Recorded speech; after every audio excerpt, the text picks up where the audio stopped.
education and training, under whose auspices this webinar was organized. The history of modern merchant navy training in Kenya goes back to the colonial period.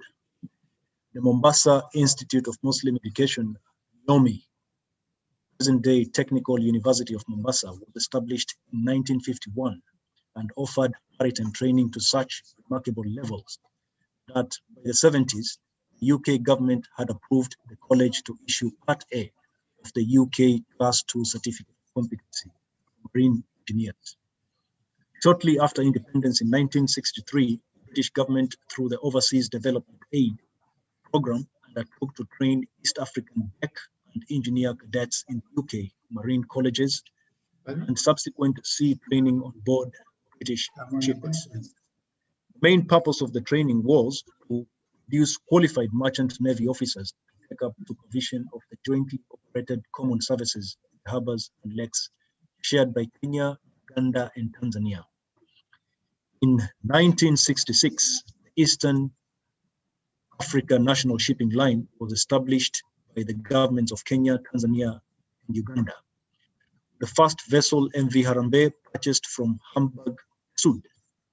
In 1978, East African National Shipping Line had 5 ships, which provided training for East African merchant officers. East African National Shipping Line collapsed after the breakdown of the East African Community in 1979, and the training program thereafter ceased. This created a vacuum for qualified mariners in the region. Most of the officers who trained under the British Overseas Development Aid and East African National Shipping Line programs are now either deceased or retired. In 1978, IMO, the International Maritime Organization, introduced Standards of Training, Certification, and Watchkeeping Convention, which set minimum training and certification standards for seafarers. Due to lack of appropriate legal framework and proper training institutions, Kenya failed to enter the IMO whitelist of STCW compliant countries until much later in 2010. Between 1978 and 2010, merchant navy training stagnated and a lot of seafarers lost their jobs. The training went on a decline, leading to Kenyan seafarers pursuing their training in other countries, notably Tanzania, for majority of non-officer cadres, while Kenyans desiring to attain international recognized certificates of competency had no option but to seek officer training abroad, mostly in the various maritime academies in the UK, South Africa, and Egypt. Only a few people could afford this expensive venture, most of whom did not return home after qualifying. Consequently, this created a severe shortage of qualified Kenyan officers, and the Kenya Ports Authority, for one, implements an overseas training scheme to produce marine pilots and engineers, while the Kenya Maritime Authority also implements a similar scheme where its officers are trained overseas in order to grow its human resource capacity.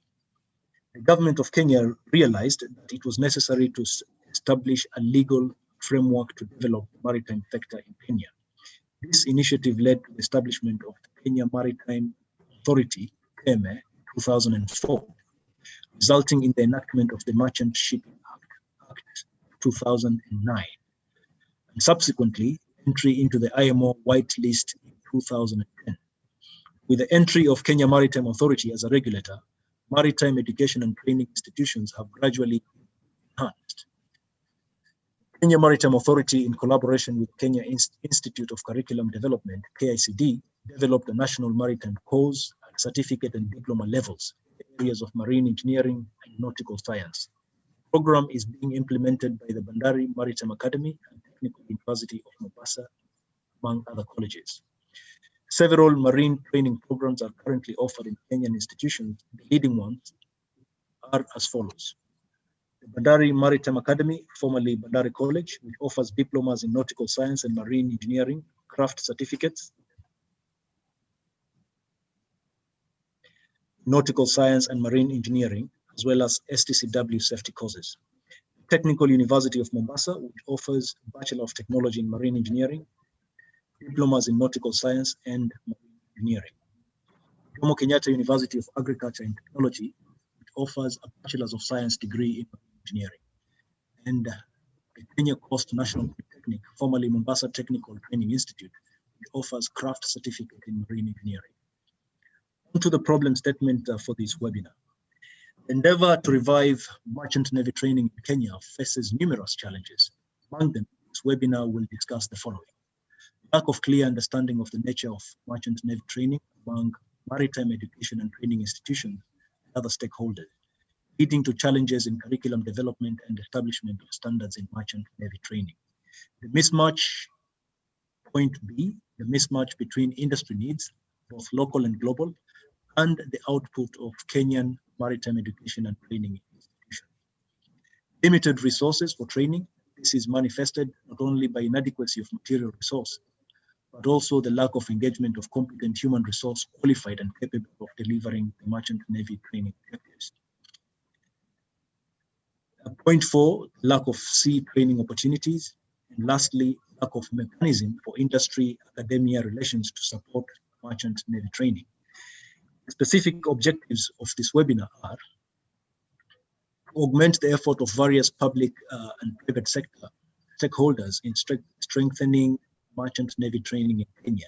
In line with the aforesaid problems, the specific objectives of this webinar are identify curriculum and quality standards challenges, including the achievement of the full potential of merchant navy training in Kenya, and suggest ways of addressing them.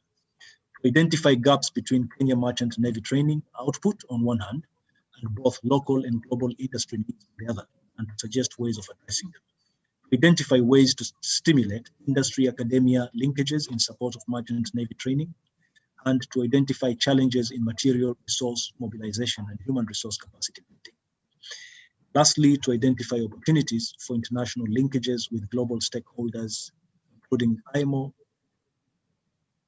in order to strengthen merchant navy training in Kenya. The webinar structure is as follows. Part 1, a panel of 4 experts, each addressing a thematic area for 15 minutes. And the second and last part will be a plenary session, which should last about an hour. I shall proceed to introduce our first panelist of the day. In addition to being a UK qualified and certified master mariner, our first speaker holds a bachelor's degree in nautical science obtained in the UK and a master's degree in ports and shipping administration obtained in Ghana. He has attended senior maritime management courses in Kenya, the US, UK, and Germany, among others. He possesses a wide range of experience in the maritime industry that includes a seagoing career, various types of ships, marine and cargo surveys, marine and port operations management, safety, security, and quality systems management, and auditing.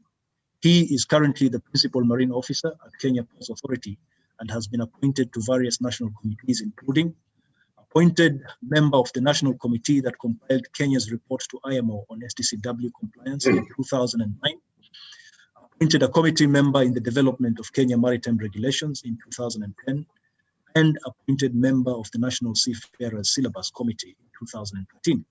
Here to present the challenges in curriculum development and quality standards in merchant navy training in Kenya. Ladies and gentlemen, I have the pleasure to welcome Captain Patrick Onyango, Fellow of the Association of Maritime Practitioners of Kenya. Captain Onyango, please, the floor is yours.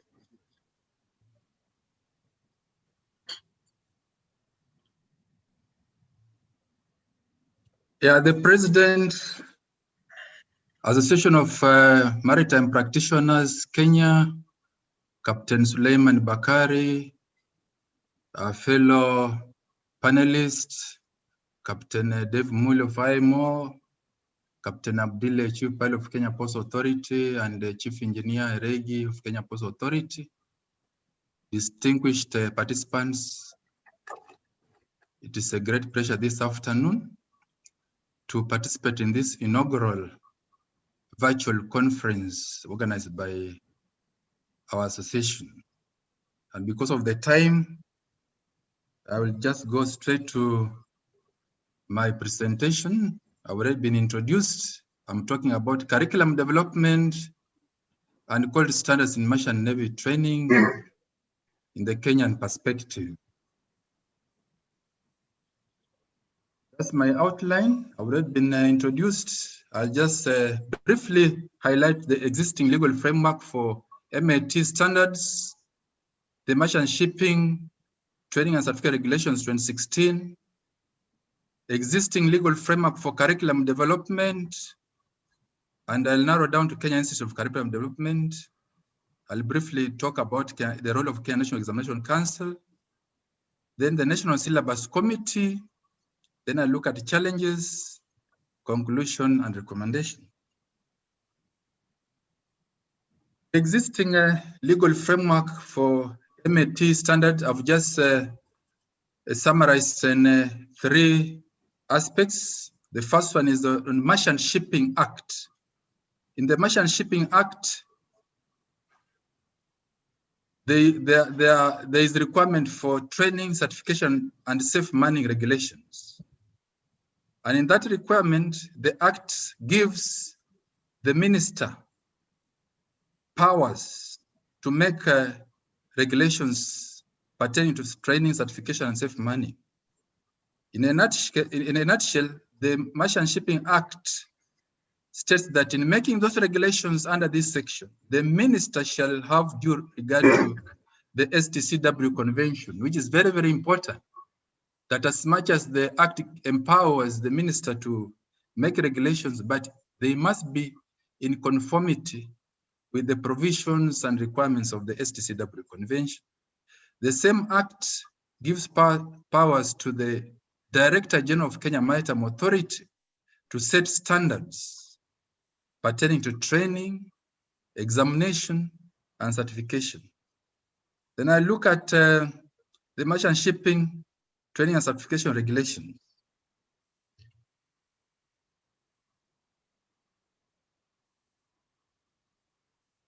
The Merchant Shipping Training and Certification Regulations 2016, I'll just highlight what is contained in those regulations. The regulations have the requirements for certification of masters, officers, and ratings, both STCW and non-STCW. The regulations also states the functions, specifying the standards of competence and the level of responsibility, recognition of certificates issued by other jurisdictions, quality standards for training and assessment of competence, approval of courses and training institution, shipboard training and qualifying seagoing services, and use of simulators. I'll briefly look at the existing legal framework for curriculum development. The Kenya Institute of Curriculum Development is the body that is actually empowered under the law to guide in the development of curriculum in the country, in the entire country.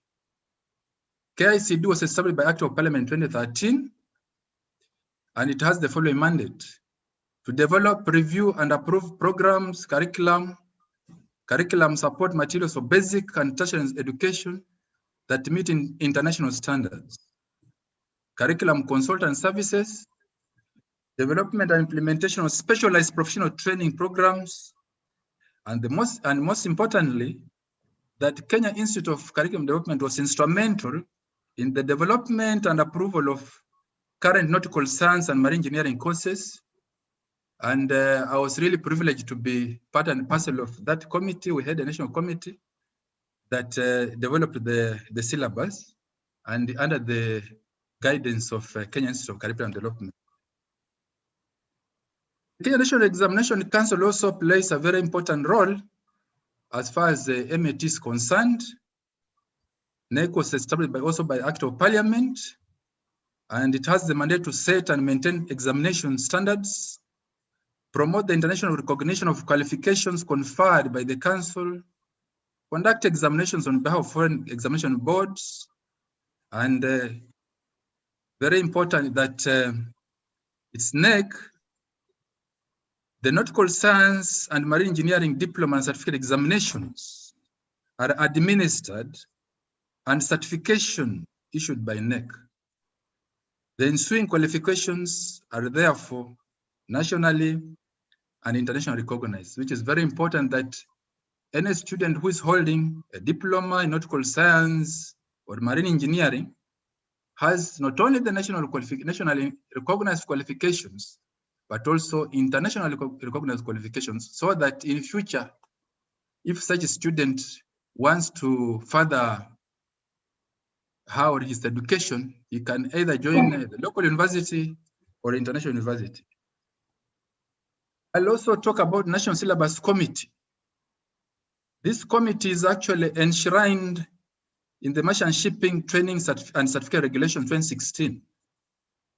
And in those regulations, the Director General of Kenya Maritime Authority is required to establish a syllabus committee.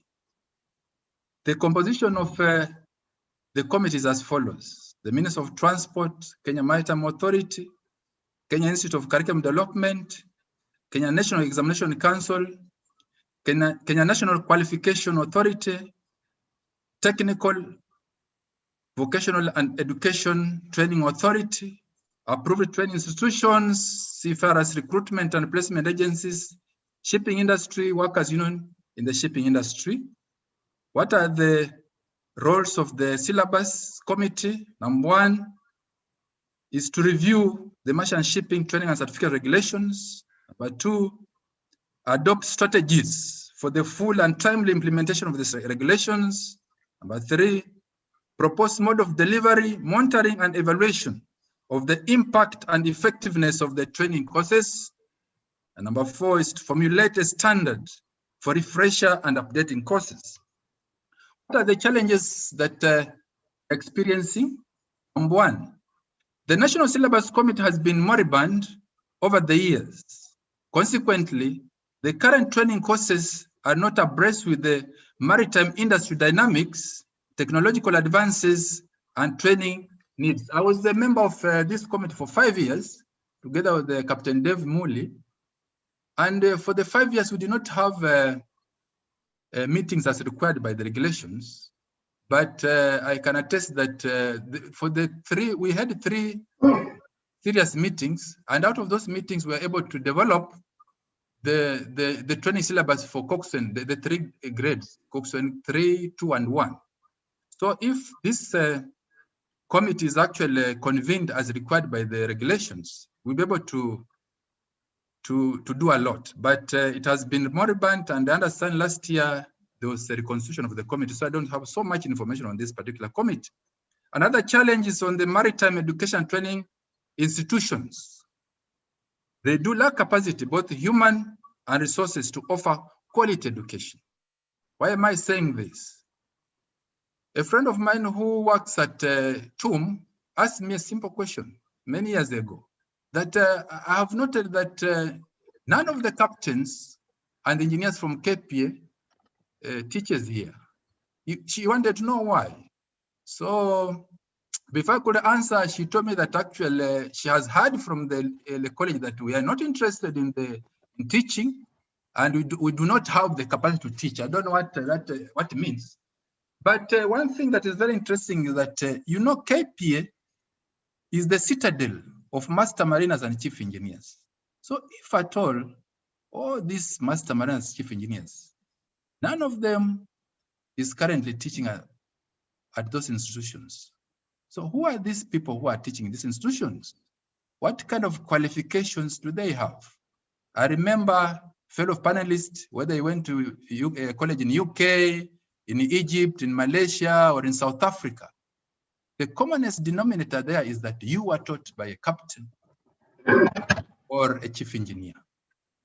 A simple example is that a student who is pursuing medicine must be taught by doctors.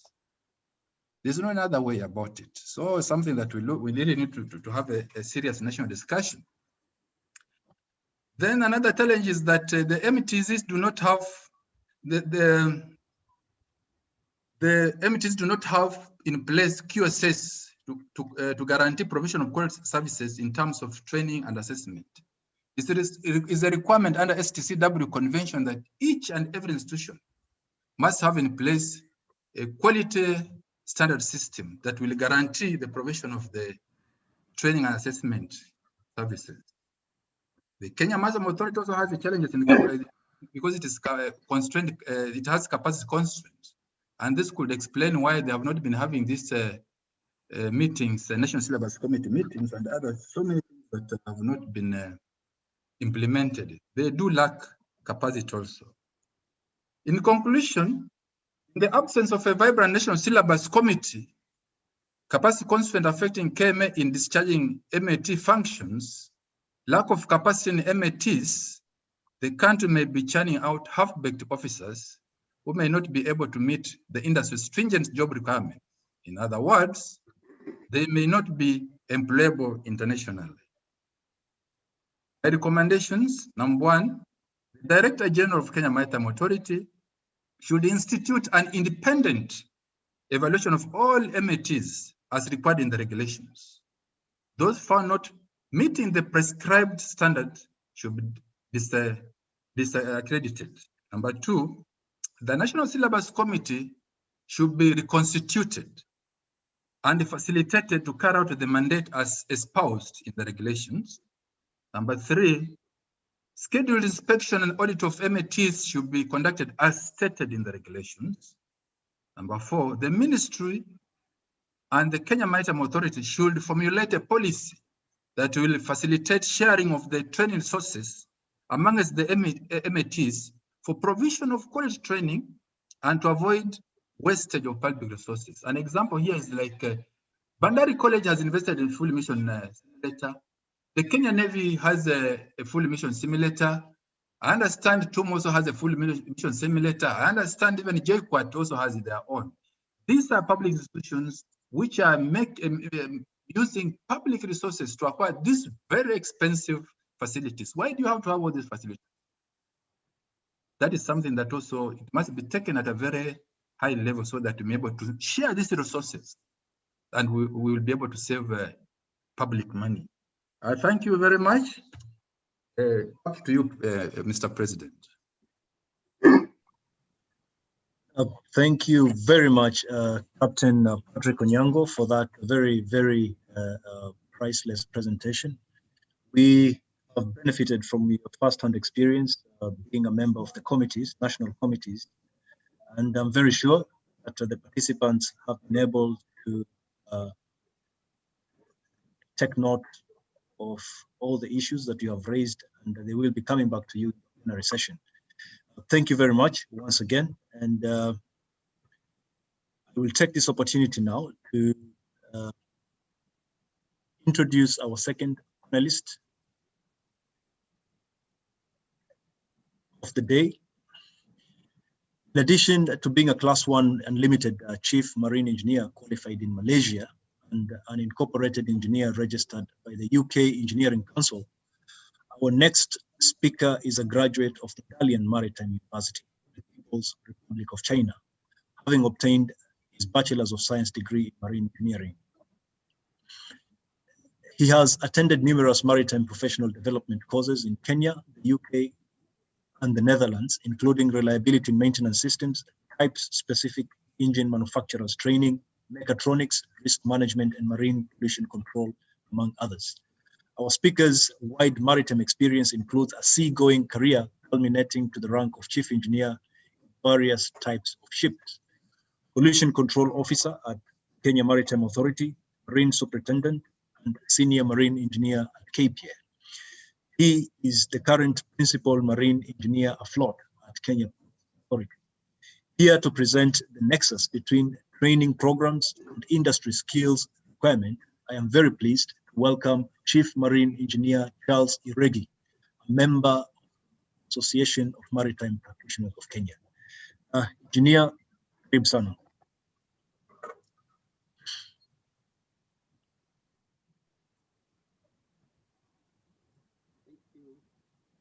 Can you hear me? Yes, we can hear you, Bwana Engineer. Please go ahead. Okay, thank you. Thank you, Captain. President of MPK, Captain Suleiman Bakari, Captain, Chief Pilot, Captain Abdul, the Principal Officer, Kenya Ports Authority, Captain Patrick Odenyi, my fellow panelists, ladies and gentlemen, I'm pleased to present the following nexus between training programs and industry skill requirements. Unfortunately, I've not attached the presentation, but I can refer to you later. I'll start with, you're all aware that maritime education started in the early 1960s, but collapsed soon thereafter. So the choice was to seek for training outside the East African region until the year 2000, when the training resumed, but in a slow pace. Since then, there have been several training institutions in Kenya, Tanzania. In Kenya, we have JKUAT, Technical University of Mombasa. We have Bandari Maritime Academy, Coast Polytechnic. Each institution faces human resource and technological challenges. So compared to our South African, West African, North African, East African region is still lagging behind in human capacity building for the maritime sector. The sector is in dire need of qualified, trained human resource who are in a position to improve the quality of service offered at the ports and ships. There is a need to enhance maritime education and training activities at various levels.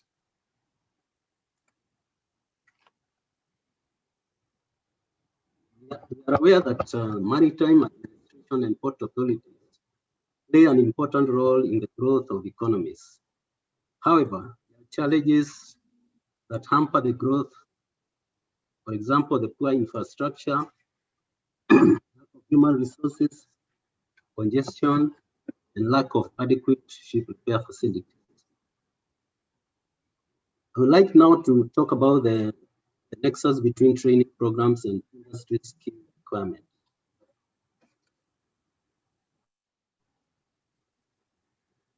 We are aware that, sorry, I'm trying to start my video. We are aware that the technology has shifted a lot. So the old days we used to have very manual ships. Currently we have very sophisticated electronically controlled ships, full automation, the engine room and the bridge. There's also the gap now between, so that causes the gap between the common practice and the expected competence, because what we expect in the industry is much higher than what we are getting from the graduates. And Skill EU points out that following capabilities of seafarers are needed due to technology shift, the general industry requirements concerning reduction of emissions which affect both marine engineering training and navigation training, advanced routing considering factors such as wind, current, and waves. It's also the compliance issue. Compliance to standards in merchant navy training. All the colleges must comply with international standards of training, certification, and watchkeeping, that is W Convention, the Seafarers Training Certification and Watchkeeping, that is W Code, national regulations, the Merchant Shipping Training and Certification Regulations of 2016, and global industry recommendations, including classification society guidelines and standards. The challenges of interpretation and implementation of merchant navy training. Some of the challenges we are facing is the perception that the requirements for merchant navy training are mainly for seagoing personnel. However, the reality is that it heavily influences competence requirements for shore-based job roles.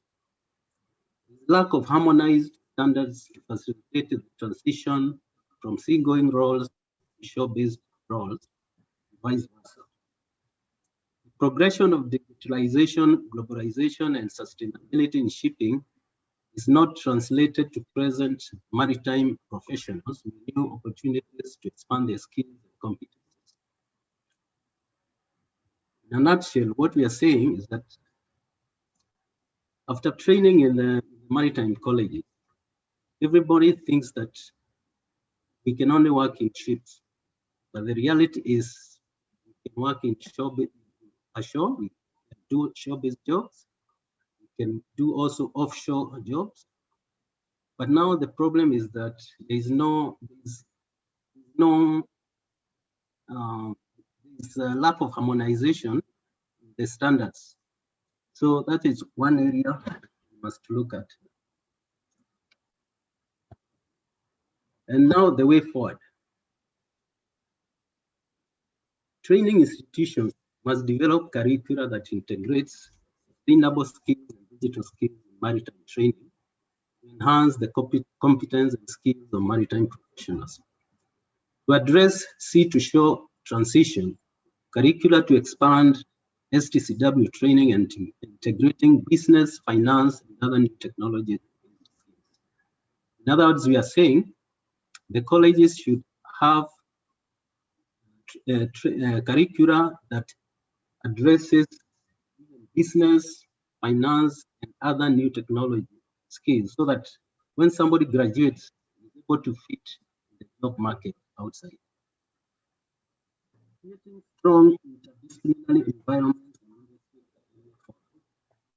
create synergy in research to inform technological advances and industry experience to inform further research and innovation.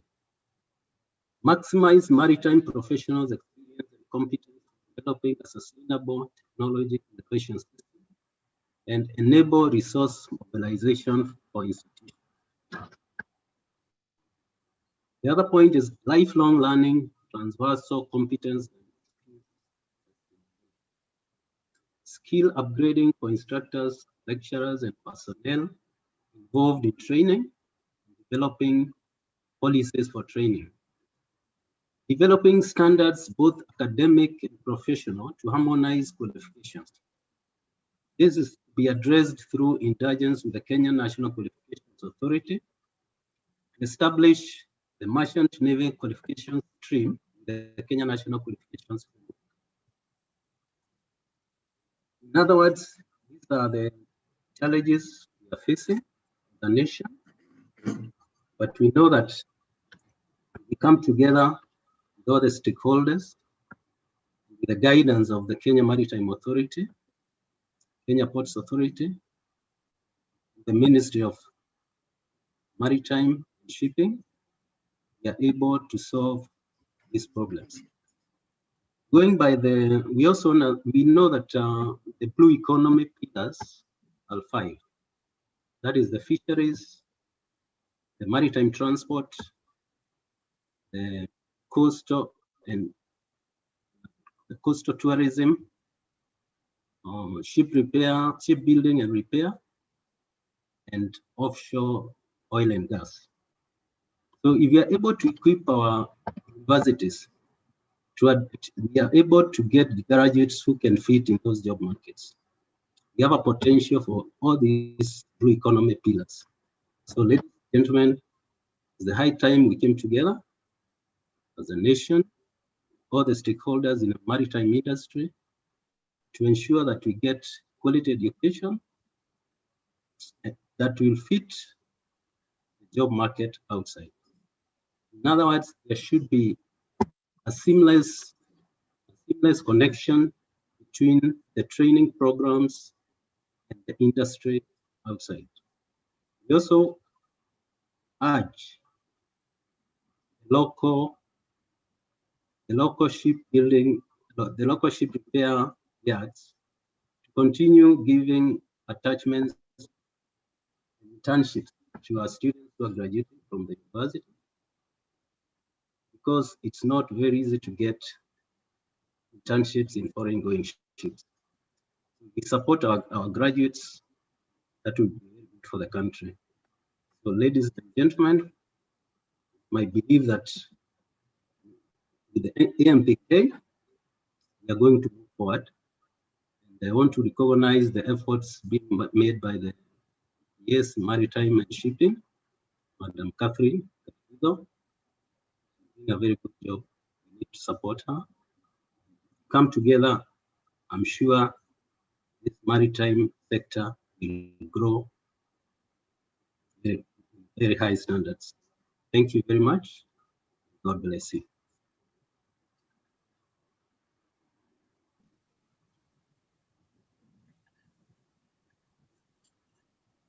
Thank you very much, Chief Marine Engineer Charles Iregi, for that for sharing your insight on the subject matter. We appreciate value those issues that you have been able to raise and share with us.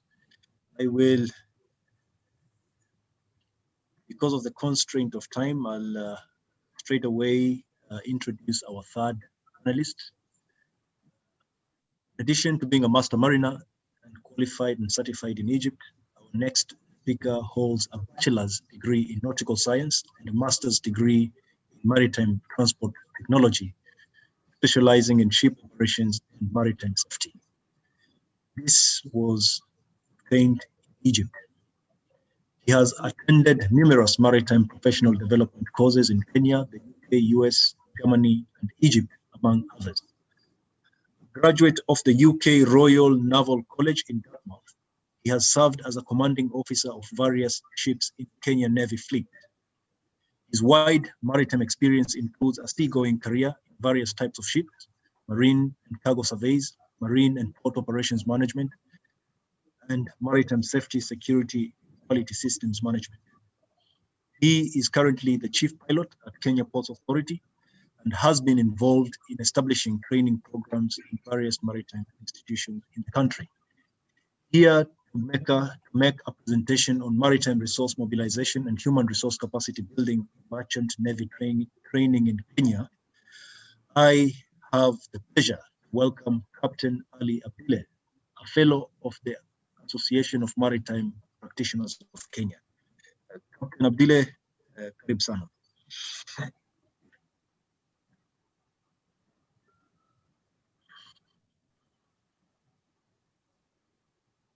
Yeah, good afternoon. Afternoon. Good afternoon, Captain. Mr. President, Captain Suleiman, my fellow panelists, MPK practitioners and participants, good afternoon. I'm privileged this afternoon to talk about material resource and mobilization and human resource capacity building in the merchant navy.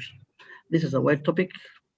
However, we'll try to share and discuss on the best way to improve human capacity in the merchant navy training.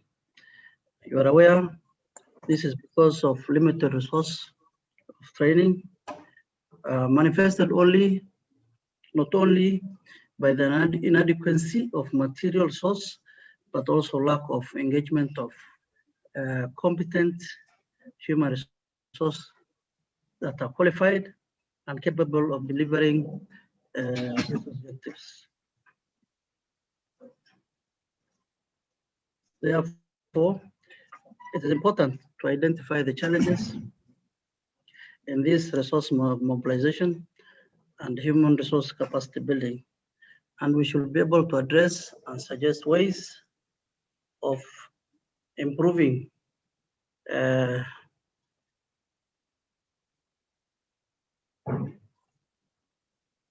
situation.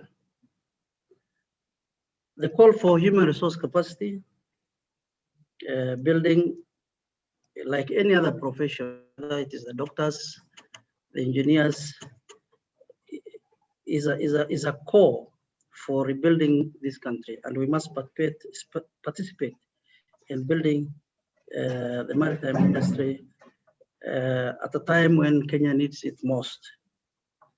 For the first time in almost 4 decades, the industry had been mainly dominated by foreign monopoly, thanks to the government initiative in the recent past that has created an enabling environment, both by structures within the government.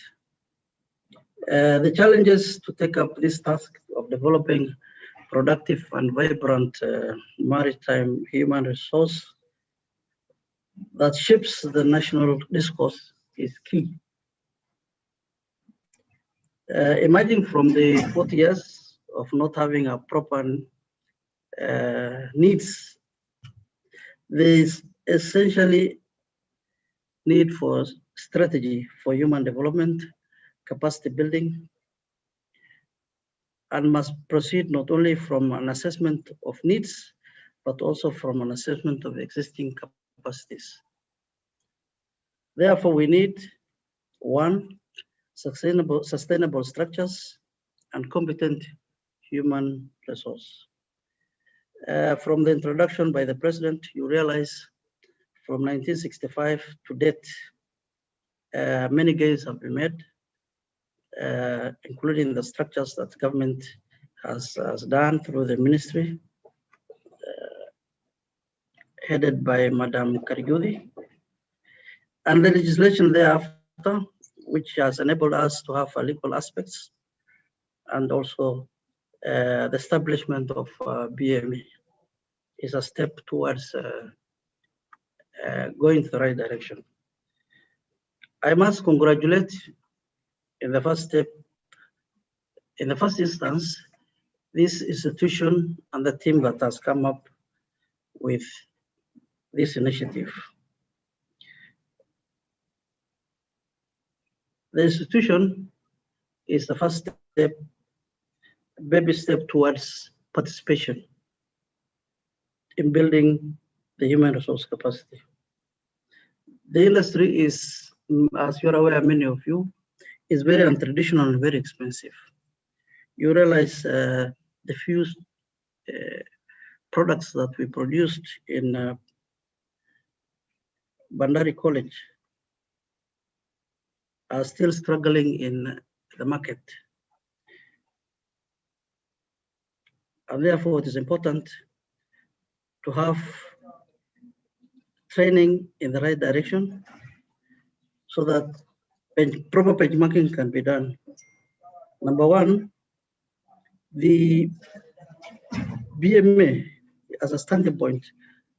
I have been involved in the curriculum. I have previously taught the institution, but what is dwelling the institution is the quality human resource. The structures have been done. The quality of human resource is a nightmare, and I think that needs to be handled. Number two, we need participation by professionals in the national policy towards in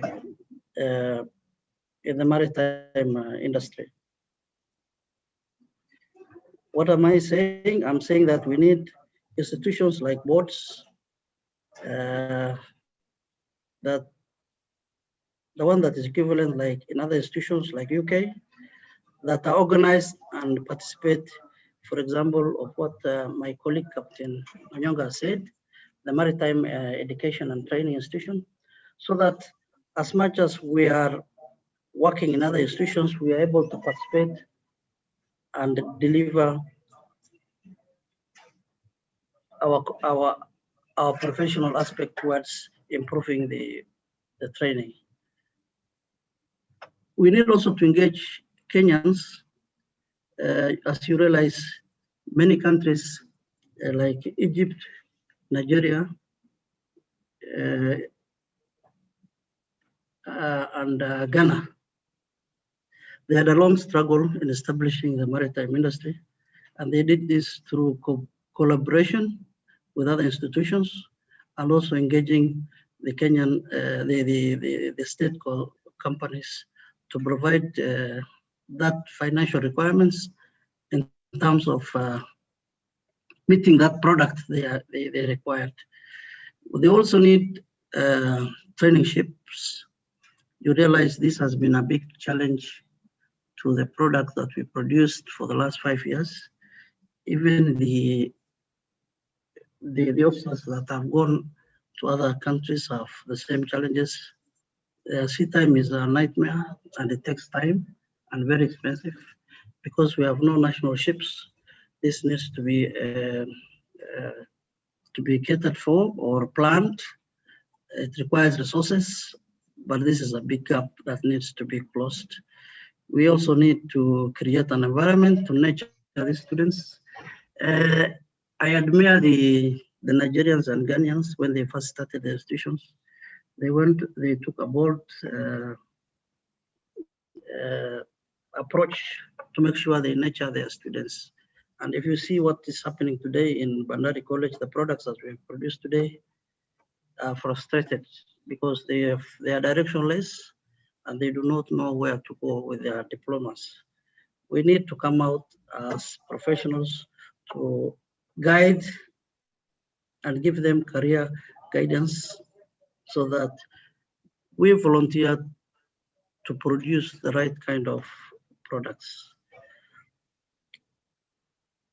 In conclusion then, I think this quorum is very important and is in the right direction, and we must participate fully to jumpstart this capacity building collectively as stakeholders. We have done many gains. As many of the panelists have said, most of the qualified and competent officers are not available and working in other institutions, but it's important for us to have time and ensure that we participate fully. And it is through these such forums and meetings that we engage with yourself and add value towards improving this industry. Thank you very much. Thank you very much, Captain Abdile, for that, sharing your insight on the subject matter, and particularly for emphasizing need for establishing a mechanism of continuous engagement between government agencies, maritime education and training institutions, the industry, and professionals who should then be able to chart the way forward as regards to training, using the officers' ratings that we aspire to produce and send out there in the market, local and international markets. Thank you very much for that very insightful presentation. I would now take this opportunity to introduce our fourth panelist, who will also be the final panelist of the day. In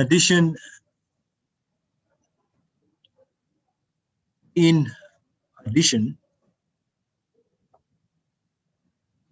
being a master mariner, qualified and certified in Egypt, our final speaker of the day holds a master's degree in maritime affairs obtained at the World Maritime University in Sweden. He has attended numerous maritime professional development courses in Kenya and abroad. A graduate of the Naval College, he has served as a commanding officer in various ships in the Kenyan Navy fleet. His wide maritime experience includes a seagoing career in various types of ships, marine surveys, marine pilotage at Kenya Ports Authority, and marine safety, security, and quality systems management. He is a former head of maritime safety at Kenya Maritime Authority, with the responsibility to implement national and international regulations on training and certification of seafarers in Kenya. Currently, he is the IMO, International Maritime Organization, Regional Coordinator for Eastern and Southern Africa.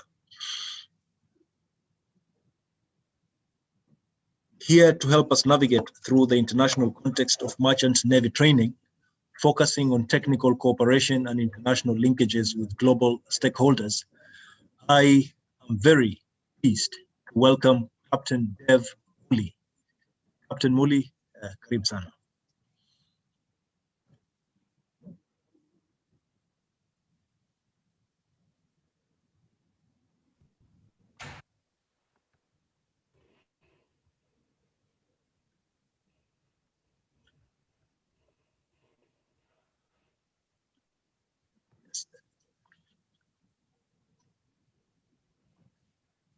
Yes, Captain Muli,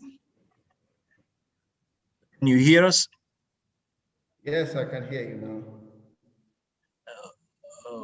Okay. Yes, Captain Karib Sana, the floor is yours. Thank you, Captain, and good afternoon all. And it's my pleasure to join you for this webinar. And I'll just want to go straight to the topic, and that is the international context of seafaring training. And I will talk about the technical cooperation and the international linkages with the global stakeholders in the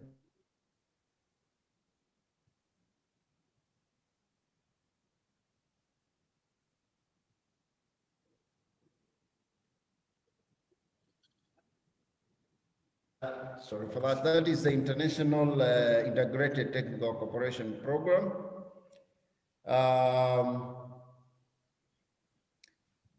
This program is normally under the Technical Cooperation Division, and it helps developing countries, which Kenya is one of the developing countries, to improve the ability to comply with international rules and standards related to maritime safety and prevention and control marine pollution. And this is where the SCCW 1978 squarely falls on. And I think there have been several programs which is looking at the country and the human resource. While I'm still there, I need also to introduce the country maritime profile, which was introduced by EMO, and this allows member states to ask or to request direct technical cooperation based on the instrument they are looking at. For example, the SCCW, the people involved in the member states, you can go in and you know, under the STCW convention, you can request a technical assistance and it will be given due consideration. Let me just divest a bit and go now to the global stage. And I think at this time, it is important to look at, you know, to try to identify these stakeholders were quite important in what we are discussing today. And I will start with the ship owners themselves. They need to understand what is it they are looking for, because we have the professionals and we want the jobs, but I don't think that is the interest of the ship owners. They're looking at people who can competently manage their ships and do business and get a return on the investment. We're also looking at the ship managers. And, you know, this goes into where are they located? The ship managers, they will not be located where there are no people to manage ships. And even when you look at what they are looking at, and their scope is a bit more wider than just looking at the ship, seafarers and mariners.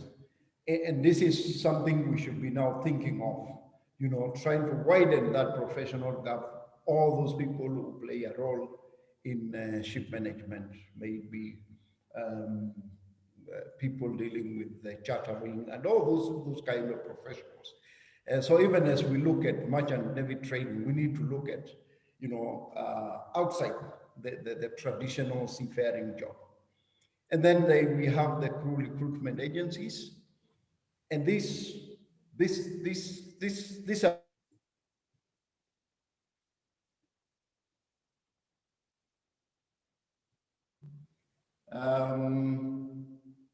because they will be they will put up their offices and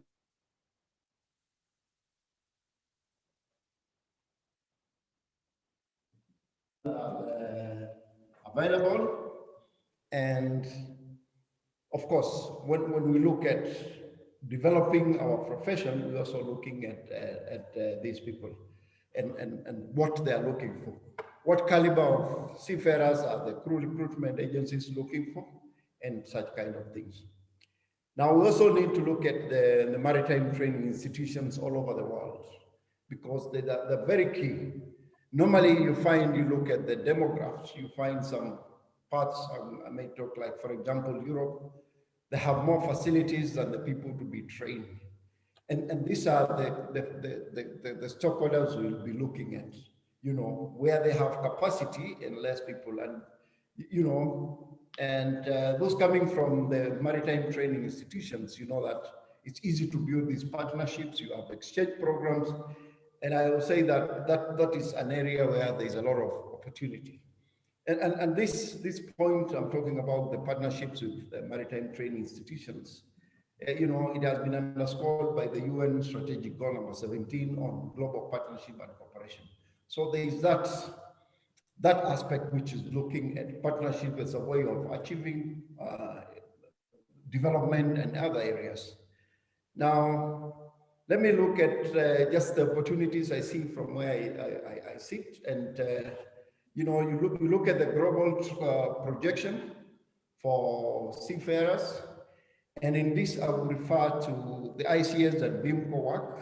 Now they're yet to publish the Seafarers Workforce Report, which we expect them to publish this year, 2021.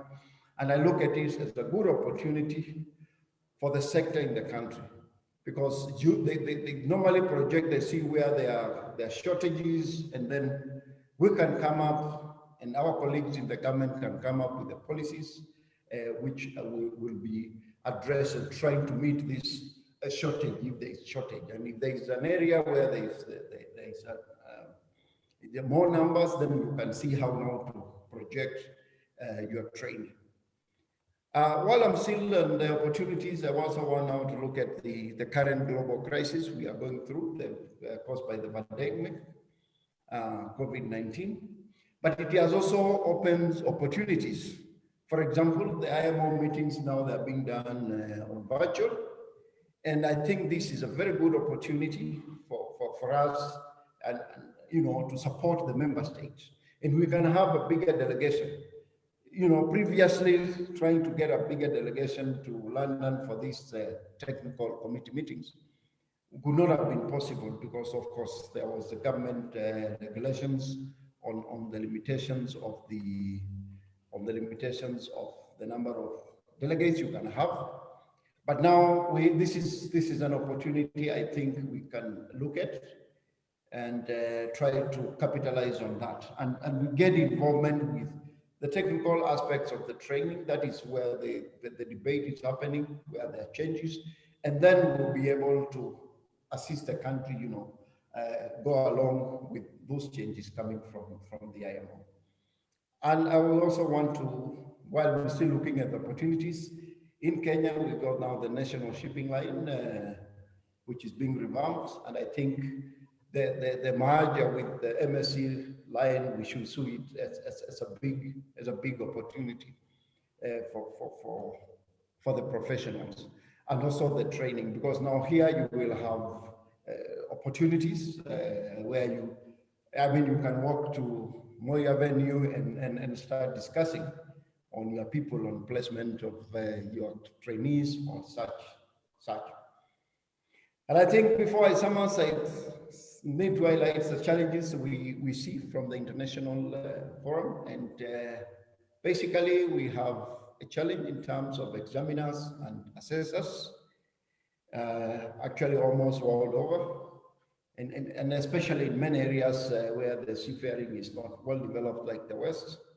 And I would want to take this opportunity, you know, to encourage those of us who are here, you know, you volunteer yourself. There are courses we arrange. And if there is that opportunity, we can upgrade ourselves to examiners and assessors so that we are able to fit in that chain. Because normally you will have the MTIs have done their training, but you have that shortage.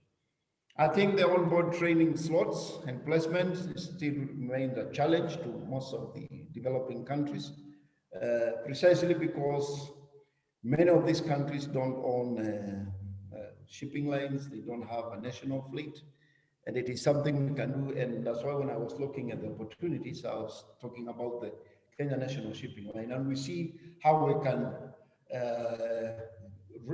ride on them and try to get these trainings. While I'm sitting there, there is also the Kenyan Seafarers brand, and which I'm saying it does not exist. So we still have a lot of work. We need to brand our people so that a recruitment agency says, yes, I want to recruit Kenyans because of ABCD. So we still have a long way, from the other side. And you know well where the recruiting agencies are going. They're camping in Philippines, in Ukraine. And because the seafarers, they are available and they've been able to create a plan for themselves. So I think with those few remarks, I will be open for questions. And thank you very much. I look forward to answering if there are any questions. Thank you, Suleiman. Thank you very much, Captain Muli, for that very insightful presentation. I'm sure many of us have had quite a number of things that we were not aware of. And I'm looking forward to quite a number of questions and comments with regards to your presentation, as well as the other presentations. This brings us to the second part of our webinar this afternoon, which is the plenary question and answer session. And two ways of asking questions that we'll make use of this afternoon. The first one, at the bottom of our screens, we can see a message symbol with the letters Q and A. So participants are able to post their questions, which will be received and read and directed to the appropriate panelist to address. Secondly, participants can also click on the hand symbol at the bottom of their screen. That will indicate to us that that participant has a question or comment, and they will be afforded an opportunity to ask or comment on the presentations verbally using the audio function.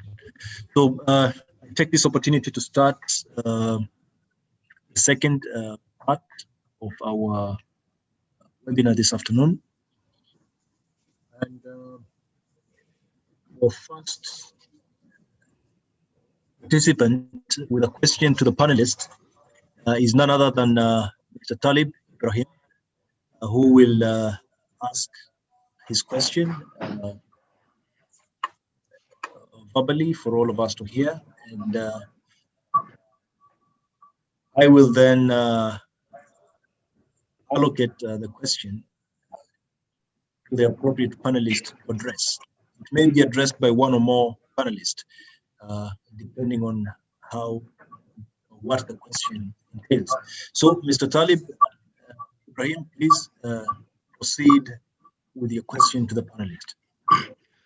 Thank you very much, the President of the Association of Maritime Practitioners, Kenya, Captain Suleiman Bakari. As we all know that maritime has been introduced, maritime training has been introduced in Kenya, and specifically merchant navy training. The higher education arena in Kenya is populated by a number of statutory and regulatory bodies, including the Commission of University Education, which dictates that for any program packaged as a degree program, that the lecturers and instructors must have higher and postgraduate degrees, that is from master's degree onwards. The other regulatory body is the TVETA, which is the Technical Vocational Education and Training Authority, which also has conflicting mandates with the Kenya Maritime Authority and with the Kenya Institute of Curriculum Development. The other regulatory body which is in the play is the Kenya National Qualifications Authority, which is responsible for formulating the Kenya National Qualifications Framework. All these conflicts has negatively affected merchant navy training in Kenya in specific, and maritime education and training in general. So the question that comes out today is, what are the fundamental steps to be taken in addressing the conflicts in mandate and lack of recognition of the fundamental role of Kenya Maritime Authority, which is responsible for certificating and licensing all seafarers, regardless of the level at which they are being trained? And does that mean, for example, that we have to form a Kenyan Merchant Navy Training Board so that we can consolidate and harmonize all the challenges that we are having with the overlapping mandates and advise the way forward for Merchant Navy training in Kenya? Thank you. Thank you very much, Mr. Talib.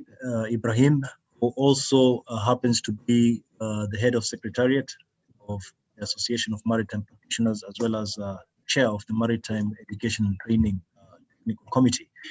I would call upon our first panelist, Captain Patrick Onyango, who I believe the question may directly fall under his subject matter of his presentation this afternoon. Other panelists will also as well be free to make a comment on the same. Captain Onyango, please. Thank you very much for that.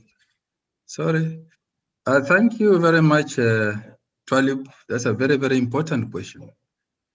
I'll start by looking at just at a glance, Commission for University Education.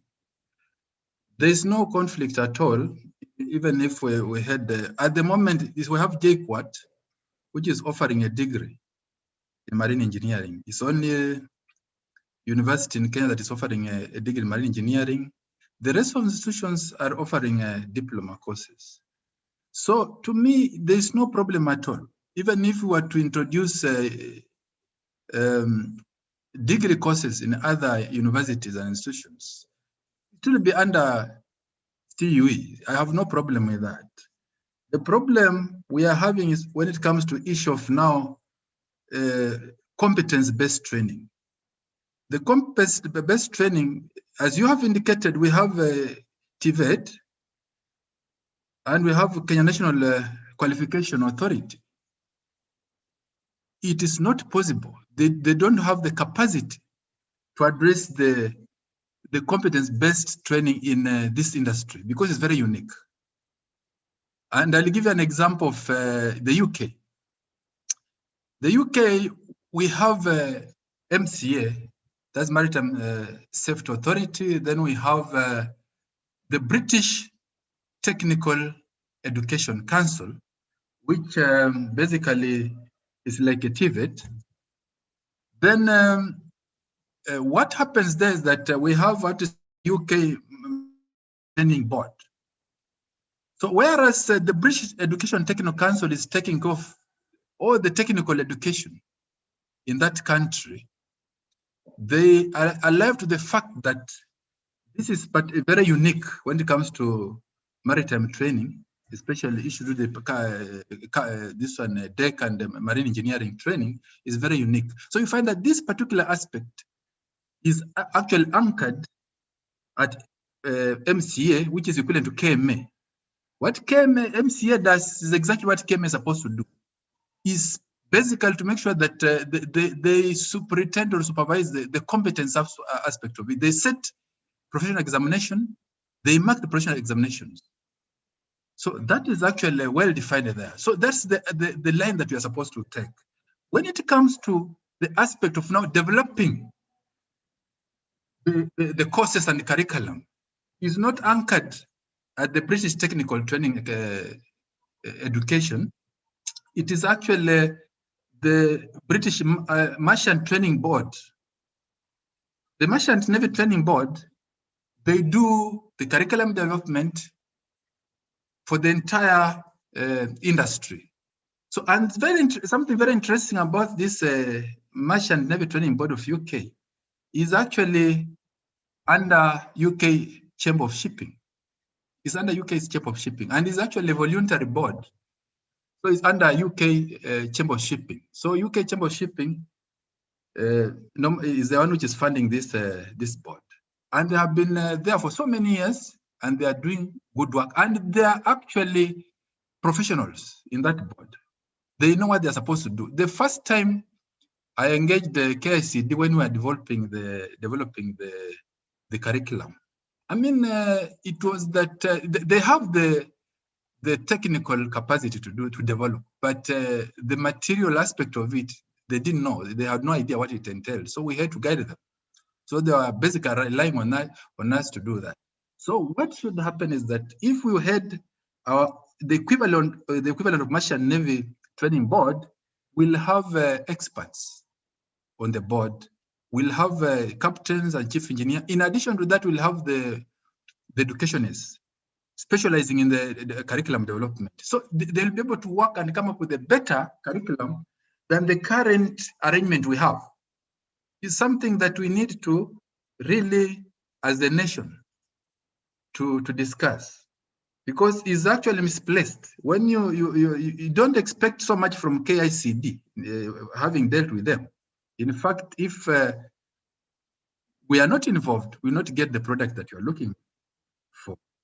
When it comes to Kenya Maritime Authority, under the regulation, MS Training and Certificate Regulation 2016, they have a National Syllabus Committee. To me, that one can actually be transformed into a board with a wider scope of mandates, so that that board, because if you look at, if you remember the functions of that committee, is really far-reaching.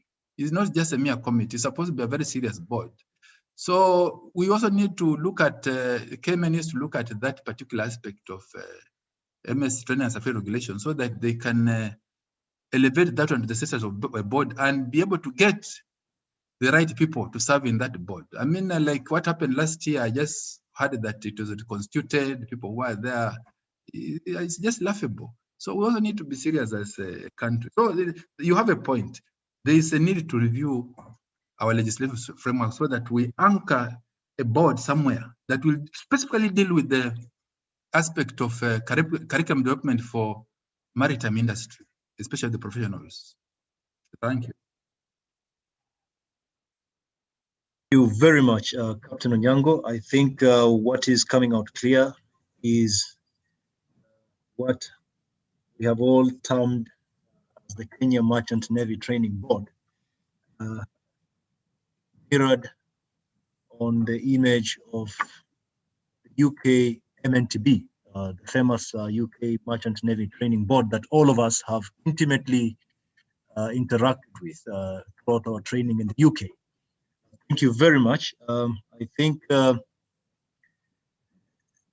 will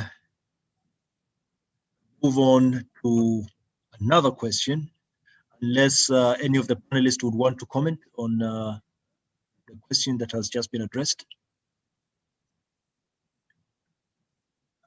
I think owing to the constraint of time and the very many questions that we have, I will proceed on to another participant, Captain Ali, who also happens to be a director at the Maritime Academy. We acknowledge and recognize your presence with us this afternoon. Really appreciate.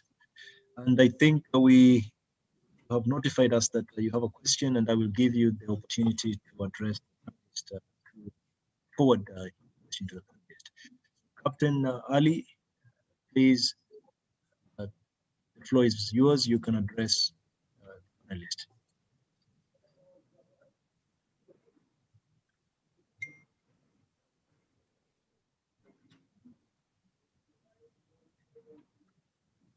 Captain Ali, can you hear us?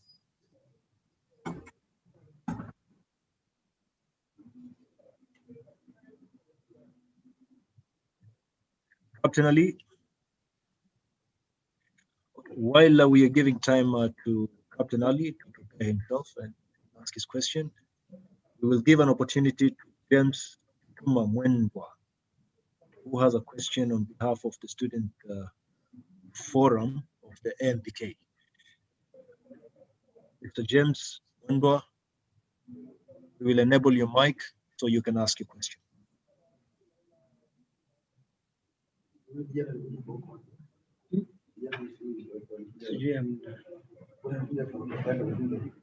Mr. James Mwendwa, can you hear us? Yes, I can hear you. Can you hear me? Yes, we can. I understand that you are a student member of AMPK. Yes. And you have a question on behalf of the students. Yes. Please go ahead. Okay, my name is James Mwenda, a student member for AMPK. My question is based on the recent pandemic status of which the country has experienced in terms of the corona and everything else that is happening in the world globally. So how would you help our local mariners to stay in the next competitive seafarer job market context, bearing in mind the way it is shifting its focus in terms of digitalization, in terms of shipping companies stalling their ships and reducing their fleet or entering into chartering spaces? How would the panelists advise us so that we'll stay competitive in the next seafarer job market? Another question that I had is I had a friend who works on a cruise ship. So when he comes to Kenya, he has to go abroad for these other courses. For example, the crowd management, the basic oil and tanker familiarization. They are all not offered locally. So how would such issues be addressed? The last question maybe which I would ask is in terms of all the panelists have highlighted that in Kenya, in East Africa actually, we are lagging behind on the seafarer branding concept. So which would be your most imminent advice that would take? For example, should it be benchmarking or should it be getting a traineeship? Should it be getting a quality, as you said, quality material personnel for the teaching fraternity? How would you tackle that? Which is the most imminent advice for our scenario? Thank you very much. Thank you very much, Mr. James Mwendwa Gituma, for those questions. I think we had 3 questions from you. I would request the panelists, I would try to allocate each panelist to address 1 question and request them to try and cap it to a maximum of 2 minutes question, so that we can accommodate many other questions. I would call upon Captain Muli to address the challenges of COVID-19 and the seafaring career. What is the implication of the COVID-19 pandemic to seafaring careers? And I would call upon Captain Abdile to discuss the issue of the courses which are not being offered locally, tanker familiarization, crowd management. We don't even have advanced firefighting. I think we only have the basic. And a host of other STCW short courses that force our seafarers, officers and ratings to travel abroad in order to pursue these short courses. It's a very expensive alternative. And the other question, I think, was an issue of standards, benchmarking, how to improve, I believe, to position ourselves within the region correctly. And that I would request Engineer Regi to address that. So Captain Dev Muli, a maximum of 2 minutes, and thereafter Captain Abdile, and then lastly Engineer Regi, that order. Captain Muli, tafadhali, karibu. Thank you very much, and I will be brief. And first of all, the challenge has been very, very real. And the good thing is the shipping has been maintained. Now, if you look at the area of seafarers, they have been mostly affected. And from the international point of view, we've been looking, pushing to have seafarers designated as essential workers. And we have had webinars, and we're trying to work with the governments to allow the seafarers to be given these some of these privileges just given to the other sectors. And I would also want to say is the theme for 21 for this year is seafarers being at the center of shipping.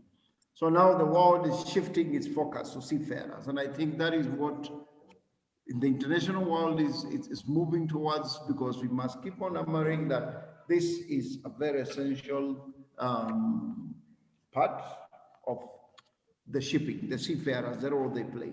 So that is the emphasis we are doing, and I think by now most of the countries have now allowed crew change, quite a number, and we're monitoring, and we're still trying to get many member states allow the seafarers change. So there is that campaign at that international level. Thank you. Thank you very much, Captain Muli. I will call upon Captain Abdile to address the second question on availability of short courses. Thank you. Mwendo, thank you very much, student member of NPK. You have rightly put it that that's a big challenge. International courses that are not available here. But I must tell you that there's no fix for everything. Even the institutions that we go, UK, South Africa, there are no fix for every course that you would like to do in one place because of the interest, because of the market, because of the need of that institution. I know you are talking about passenger courses, that's crowd control, other mandatory courses that are specialized. The oil industry oriented courses, I must tell you that as a solution, the BMA is now the best fix. What we need to do is to have competent lecturers, develop careers, do a very good curriculum development, so that necessary simulators and training aid facilities can be facilitated, so that we identify the courses that our people need, so that we initiate and train them as the need arises. That is all I can say now. Thank you very much, Captain Abdile. I think points are very well made.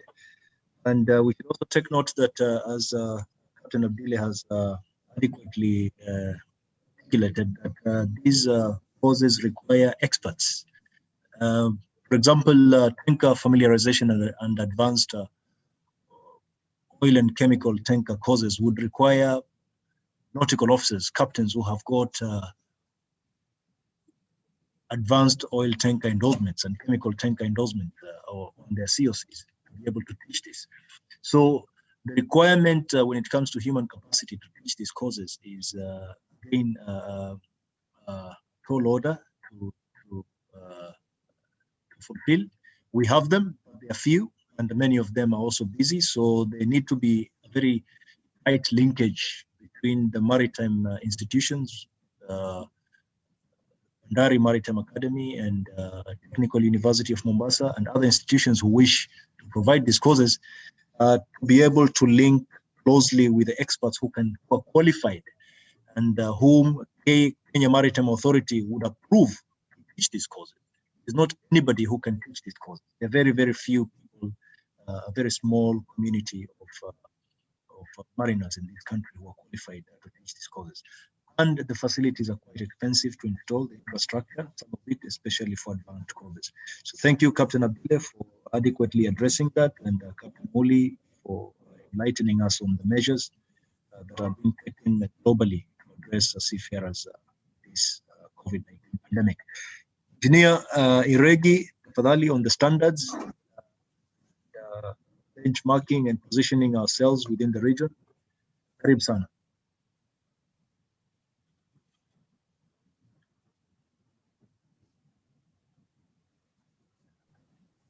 Thank you, Captain.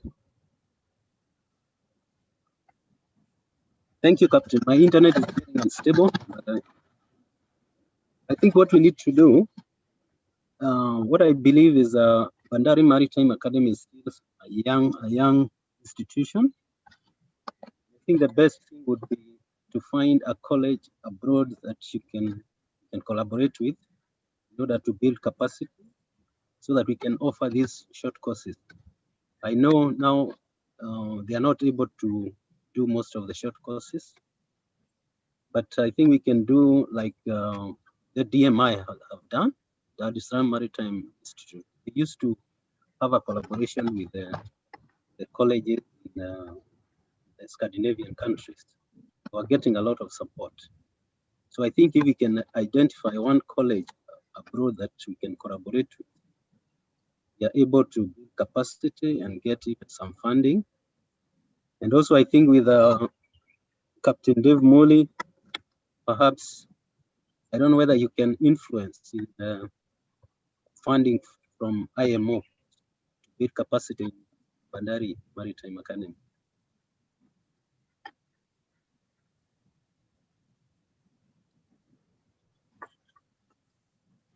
Engineer, have you concluded your answer? Yeah, but my internet is getting unstable here, but I'm still. Yeah.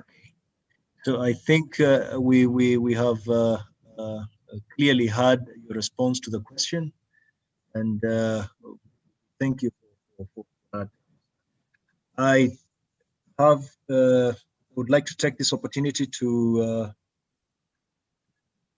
welcome Captain Ali, member of the Board of Directors, Bandari Maritime Academy, to ask his question to the panelist. Captain Ali, please, you're most welcome to address the panelists. Excuse me, Captain Bakari, just before Captain Ali asked his question, there was a question on rebranding, seafarers branding. The student asked about the issue of rebranding. I think I can just add some very useful information I'd like to add. Yes, Captain, please go ahead. Thank you. Yeah, you see the aspect of rebranding. You see that it means that they can't be able to offer quality training, especially with these ancillary courses. And from the onset, when every institution was offering diploma course, I gave my opinion that why can't we leave BMA out of these diploma courses? Let TUM do diploma and JQuat offer this one degree course. But Bandari College was supposed to rebrand Bandari Maritime Academy to offer highly specialized courses, so that we are going to direct our resources to Bandari Maritime Academy to offer these highly specialized courses, so that when you are trained at Bandari Maritime Academy, there's no doubt that you are competent enough. To do that, you'll have to invest heavily in the human capital and also in resources. But this idea of offering these courses everywhere, we need to move out of that quagmire, because you cannot afford. This is a poor country. Look at Egypt. Egypt has only one college and is serving the entire Arab world. Ghana has only one college. So we need to really rebrand the way the student, I forgot his name, is very important. Rebrand. Let us actually consider Bandari Maritime Academy. We can direct all our energies and resources to make sure that whatever kind of training that is offered at Bandari College is world class. That's what rebranding will be all about. Thank you. Thank you very much, Captain Onyango, for highlighting the question that had escaped my mind. Thank you for the adequate answer as well. I will now call upon Captain Ali, and he will shortly be followed by Professor Laila, the Vice Chancellor, Technical University of Mombasa. So, Captain Ali, please, you can take the floor.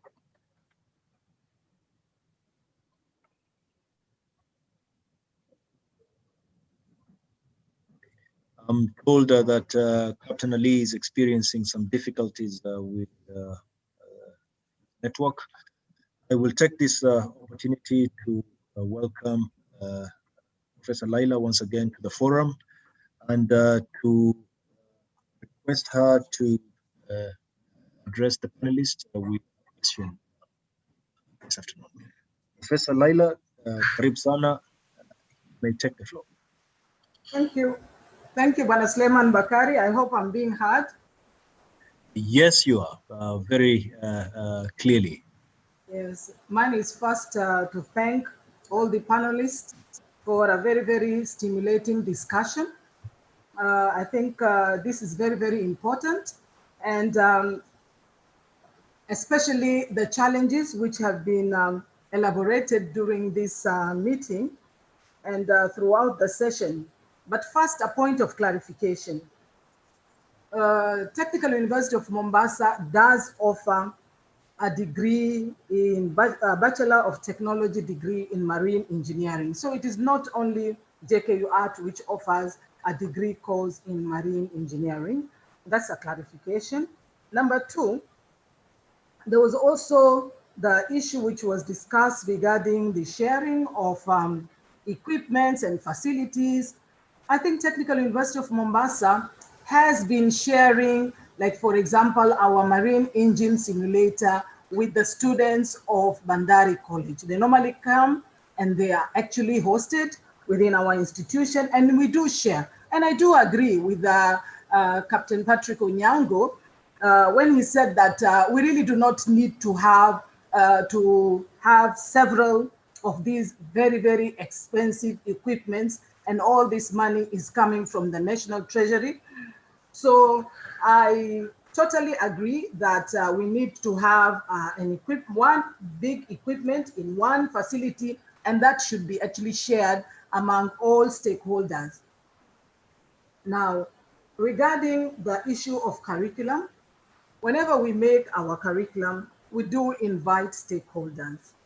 So to me, the issue of the board, I think, may be a step in the right direction so that we can actually be able to focus on which board or which organization do we invite when we are involved in curriculum development. I'm sorry, but with all due respect, Captain Patrick Onyango, you mentioned that mine is mainly clarification. You mentioned that we do not allow practitioners to come and teach. I'm not so sure, and I don't believe that is the case. We do invite all practitioners, but most of the time they are also involved in their careers or in their places of work. But we do invite these practitioners because we believe that students require that industry input. And we normally have a very, very strong, should I say, public partnership, meaning that with the industry, we do really want to strengthen our relationship with the industry players when it comes to our issues of curriculum and as well as teaching of our students. But when it comes to issues of the curriculum and whether is it the Q, which is accrediting, is it KMA, we also have had that nightmare because sometimes we have these courses and you find that Commission for University Education and the Engineering Board of Kenya is coming with their own rules and regulations, and then you have KMA coming up with also its own rules and regulations.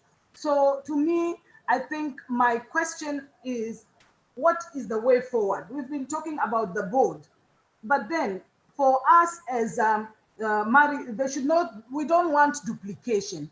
we need to have one-stop shop, whereby if we are having a curriculum in marine related courses, then we need to know that this is the board which will actually be involved in the accreditation process and also in advising our students, as well as the issues, as we've just pointed out, the issues of having people to come and teach, for example, the facilitators and resource persons and so on and so forth. So mine is just more or less to clarify and to seek guidance on the way forward, because we also, as a marine education and training institution, we do also have those nightmares. Captain Talib is there with us also in this meeting, and he can actually elaborate on the challenges we've had at Technical University of Mombasa. Thank you very much for giving me this opportunity. Thank you very much, Professor. I think many would attest to the fact that that was really, truly the voice of a professor talking. We were all very captivated with your comments, very clearly articulated, and we appreciate for taking the time to join us this afternoon. I would give an opportunity quickly to Captain Onyango to maybe comment on one or two things which I think are at the heart of his presentation this afternoon. And I would underscore the need to strengthen the relationship between the maritime training institutions and the industry, including professionals. And now that professionals have come together, therefore there is, we have an address. You know, there is a place to go to get the people that will be able to collaborate with the institutions when it comes to technical expertise.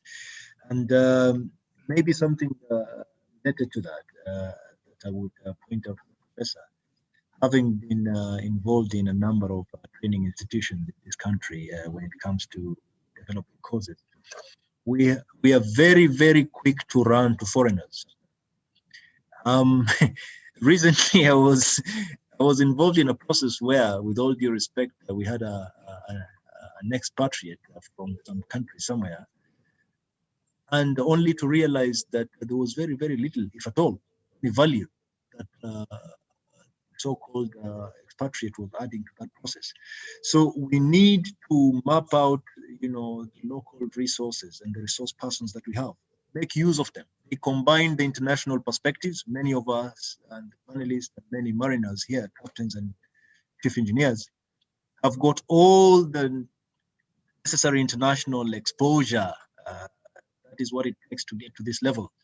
And that is combined with the local knowledge of what needs to be done here locally. So things can be tailor-made to suit our needs when we consult with local expertise, as opposed to quickly running to foreigners who come and regurgitate some theories and reports which have been written elsewhere. So just felt to share that comment. We have the VC here and many others. And I would call upon Captain Onyango to make a comment on VC's, on the professor's comment. Captain Onyango. Thank you, Captain. Thank you, Captain. Prof, good evening once again. You know, maybe it's good that you listened keenly. You know, you have just made a clarification. I didn't know that you are offering a degree actually in marine engineering. The reason is very, very simple. You know, when JQuat wanted to start this course, you know, they sent 4 professors all the way from Juja, came down to Mombasa, to Kenya Maritime Authority to request for assistance. And we worked with these 4 professors. I think the chairman of the project was Professor Maranga. I don't know, but I think Professor Maranga. We worked with them for 2 years to make sure that they did the right thing. And after 2 years, when they were about to start, we asked them about the resources, human resources. And we told them, no. Marine engineering is not mechanical engineering. These are 2 different courses. you need to have people who have marine engineering background. So we decided Engineer DK was there for, I don't know whether he's still there. He taught there for almost 5 years. Captain Muhia also taught there for 3 years. And we refer them to UK, Sweden, and Egypt. They managed to get foreign lecturers who had those requisite qualifications. And we worked with them for almost 5 years. And believe me, we have no doubt that whatever they are offering there is a quality education. Now, TUM is our neighbor, and we have no idea that you are even offering that course. That's what I meant. And the issue of accreditation, we have already discussed that. I think if KMA is actually represented on this forum, we need to seriously take up this matter. We need to have a board that all these training institutions can actually deal with. It's just somehow confusing. I mean, if you want to establish a course, you don't know, do you deal with the KICD, do you deal with the KMA, do you deal with the, of course, with degree courses, I have indicated, Commission for University Education is okay, that is contained in the law. There's very little we can do, but courses to do the diploma courses and professional courses, that's something that we need to address. So I think Kenya Maritime Authority, if they are represented here, we need to have a serious discussion on this. Thank you. Thank you very much, Captain Onyango. I would call upon Mr. Munyoki Mwendwa to ask a question. Panelist, Mr. Munyoki, you ready?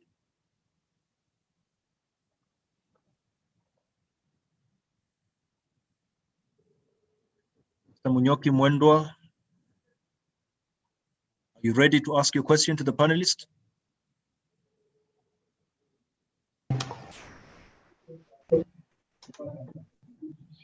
Yes, I'm ready. Yes, please go ahead, Munyoki. We can all hear you. Yes, I've got 3 questions. First question is, I would like to know whether the mates are aware of the IMO model courses, especially SCW requirements, because I've been involved in mates training, and I found that most of the mates are not aware of what is required by IMO. I concur with Captain David Muli that IMO regulations must be adhered with by all mates, because all mates must read IMO guidelines on these short courses. That's number 1. Are they aware of this? I've been involved in part-time lecturing for Jomo Kenyatta, and I agree with Captain Onyango that it is not just a degree, these are specialized degrees to be taught in the universities. Number 2 is the same about one-stop shop. Where do we stop when we need to get our MET institution accredited? Because we run around KMA, we run around for other institutions like the ministry, TVETA. We need to have one-stop shop. Thank you. Thank you very much, Mr. Munyoki Mwendwa. I feel that Captain Onyango, a bit of weight is coming your way on your shoulder, because I feel the questions have touched on your area of presentation this afternoon. So I will call upon you to make a comment on the questions, and as well I'll call upon engineer to give his perspective of being an engineer, and the courses at Jomo Kenyatta are engineering courses. So, Captain Onyango, please. Thank you, Mr. Munyoki. What we are going to do going forward, now Kenya Maritime Authority is establishing the Office of Director of Maritime Education and Training. That is very, very important.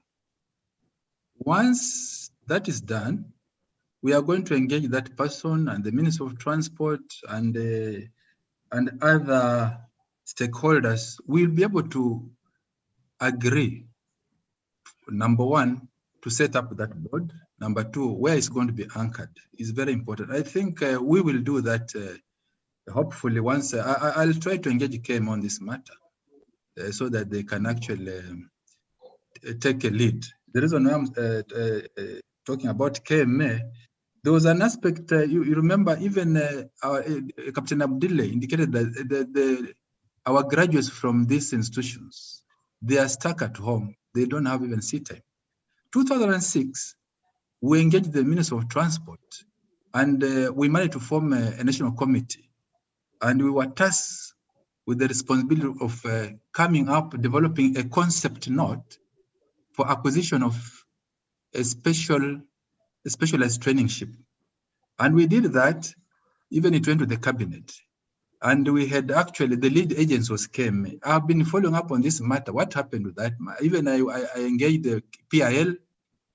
They were actually very positive. They wanted to actually, they were ready to lease that vessel and be able to provide training berths for our people, not just on that ship, but even on board their ships. But I don't know what happened thereafter. But apparently the cabinet, there was a cabinet approval on that. So these are the issues that we need to make a follow-up going forward with the KMA. Thank you very much, Captain Onyango. I believe you've concluded your answer to the question? Yes, thank you. Okay. A quick comment from the engineer, Chief Engineer Regi. Yeah, thank you, Captain. I think Samonyoki asked about the new course, the new short courses by IMO, if I got it right. And I know according to STCW 2010, the new courses for engineering side is high voltage. You have to do high voltage course. You have to do agent resource management. I think these are the new two courses that you have to do in order to be compliant with STCW 2010. Thank you.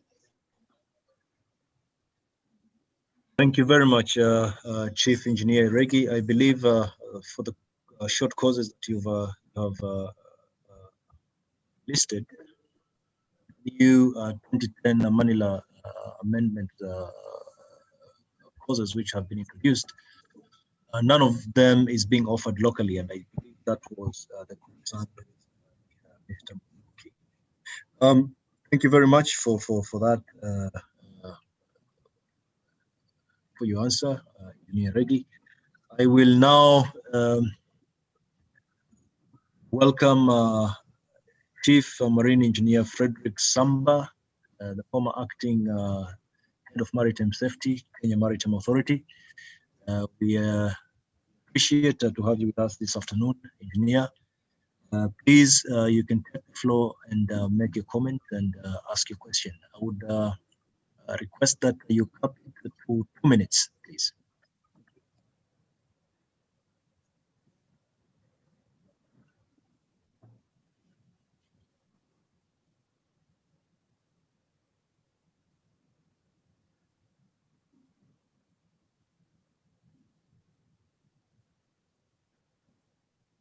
Chief Engineer Samba, can you hear us?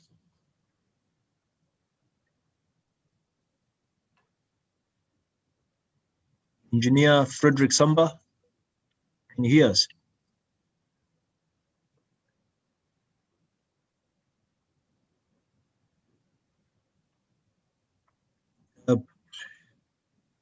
Yes, I believe while we give him some time to get his microphone in order, I would call upon Captain Ali, whom I believe is ready. Captain Ali, are you ready, sir?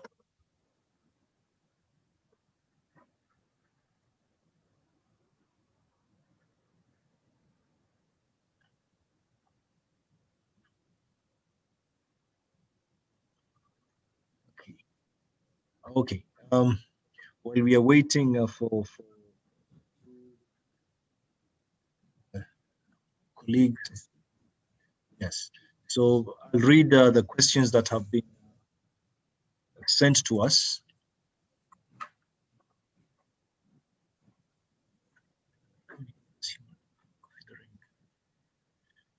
which have been sent to us by the participants, some of whom are quite long, so I will try to summarize them as I'm reading.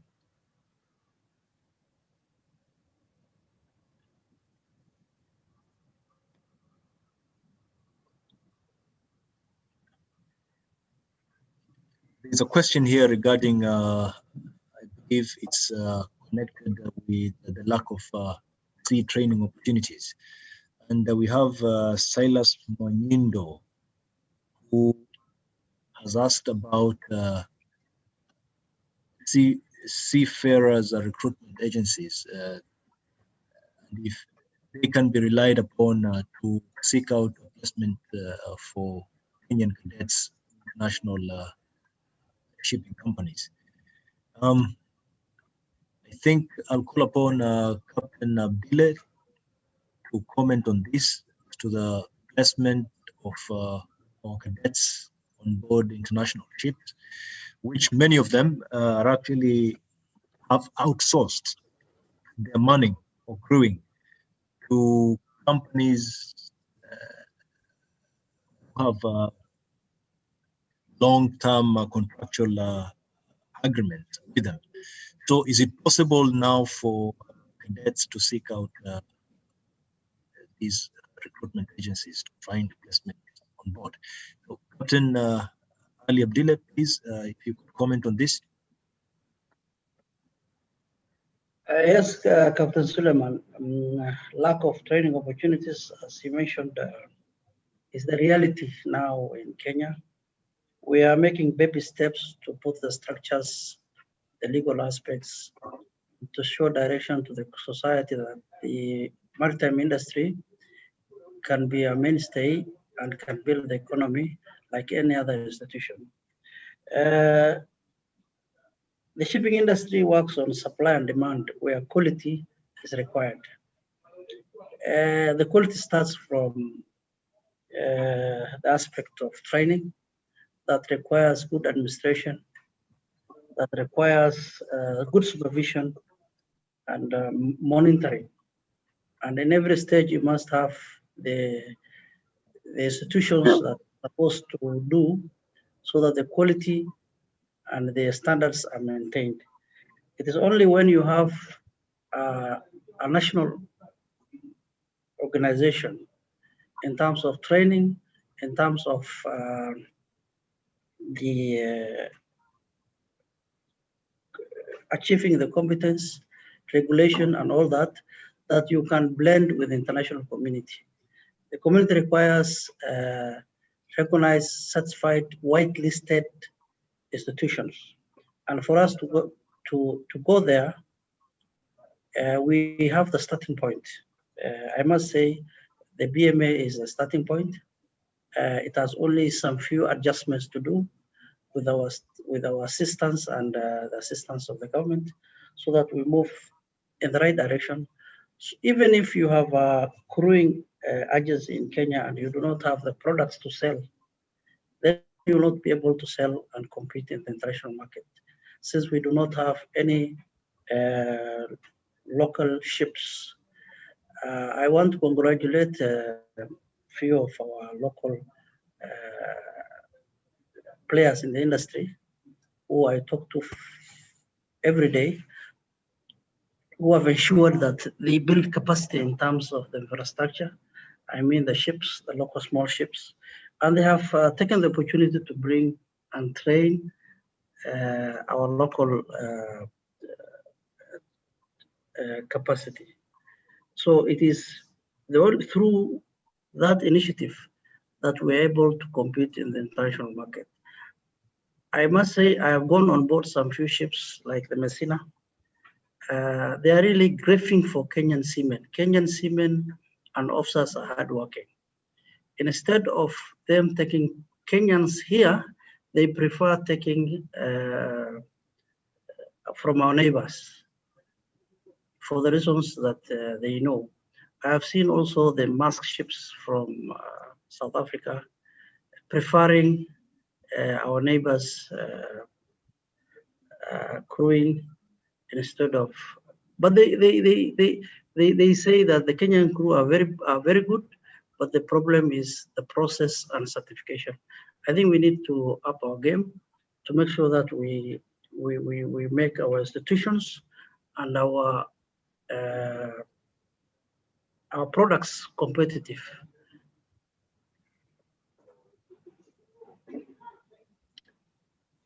Thank you very much, Captain Ali Abdile, for informed comments that were asked. I think we are receiving quite a lot of comments and questions through the chat and the question and answer platform on the side. However, owing to the constraint of time and mariners, we are always sensitive to time. And I would take this opportunity to give some closing comments. Fortunately, we were not able to hear Captain Ali, Engineer Frederick Samba, and the rest who have indicated their request here to ask questions. This as well indicates to us the need to hold this kind of forums regularly. And this, I believe, is the beginning of many more. We are contemplating a series, fully on various topics. Many of them are quite interlinked with the one that we're handling today. There are issues to do with sea training, but part of the mechanism for addressing it includes growing the Kenyan flag, which can be a very good topic for subsequent webinars like this, and encouraging facilitating ship ownership scheme parks, and rejuvenating the Kenya National Shipping Line. So this is a challenge to the mariners in this panel and to the mariners here with us today and many others, and the various experts across the board in this subject matter. It comes to flagging of ship ownership schemes, growing the national carrier, rejuvenating it, Kenya National Shipping Line. Should be able as experts to add our voice, and I believe it has value. The national discourse in addressing some of these matters for the benefit of our country that we all love, this love and respect. So I throw the challenge to the experts in this panel today and the experts out there to find time to participate in this forum so that we can add our voice, which has value, which is needed to support of government agencies, to support our institutions. They need to hear us. They need to get our views. But together we can be able to effect the change and establish the growth that we all want to see. I take this opportunity to thank the panelists, quite a very rare group of people to bring together. I thank you all for taking the time to prepare your presentations and to be here in person, make your presentations. I take this opportunity as well to thank representatives, even though they're not here in the official capacity. Many of them have joined us. Captain Josiah Ojowi, the head of Maritime, Kenya Maritime Authority. Our very own Professor Laila, the Vice Chancellor, Technical University of Mombasa. We are very, very grateful for your time and your comments, very informative. Samuel Mobura of Kenya National Examination Council is here with us today. Very senior mariner, Captain Musa Itiso. Appreciate your presence and believe that you will be in the panel in the next webinar. And all the participants that have taken their time to be with us, we regret that we will not be able, due to time, to address all the questions. But the comments, the questions, the presentations, the views that have been shared here today will all be consolidated in a document that can be shared amongst ourselves and as well shared with relevant agencies as a starting point to address the issues that have been raised here. The process, and, quite a lot of it is already the mandate of government agencies and many other institutions. So our duty is to support the agencies, work with them, raise our issues, engage with them in through the right mechanism. And I'm very sure they will appreciate our voice. They will appreciate the value that we bring on board. Quite notably, today, the need to have a mechanism, a one-stop shop that can address the issue of maritime training, in specific merchant navy training, training of officers and ratings, seafarers, has come out quite remarkable.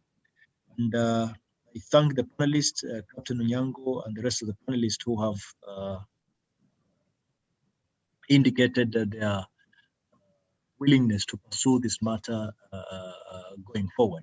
So we'll work with the panelists, we'll work with other stakeholders to pursue this matter, and in very close collaboration with the relevant government agencies, officers, the leaders, the State Department of Shipping and Maritime, Kenya Maritime Authority, and other government agencies. We will work with them, we will support relevant officers that have the mandate to achieve this. And very sure these are our colleagues, we interact with them. They're very, very open to constructive ideas. So thank you to the panelists, thank you to all the senior participants and all the participants of this webinar. I thank you all and I wish you a blessed evening, and I hope to see you. Hope to see you. MPK cherishes your participation and hope to be with you again in our next webinar. Thank you all. Asanteni sana. Thank you. Good evening. Thank you. Thank you, Captain.